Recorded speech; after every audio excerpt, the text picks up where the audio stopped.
pra onde, hein? Vamos ali ver se eu compro um carro. De mão?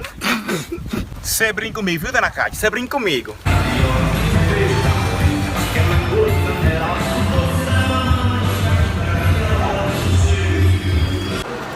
Olá, bom dia. Eu vim aqui ver a possibilidade de eu comprar um carro. Não tenho nome sujo, tá? Juntei um dinheirinho, então eu queria saber aí a possibilidade se eu consigo ou não comprar um carro aqui na Renault. Pois, dona Jacinta, muito bom dia, pois a senhora veio no lugar certo. Eu queria que você me indicasse um carro barato, porque eu tô terminando de pagar a geladeira e eu consigo pagar a geladeira e o carro. Então me indicar um carro barato pra me comprar? Nós temos o Kwid, o carro mais vendido, mais barato e mais econômico do Brasil. Pois negócio fechado. Ótimo. Ô mãe, Cátia falou que vai ser um carro de macho. Ô, Cátia! É mentira, mãe!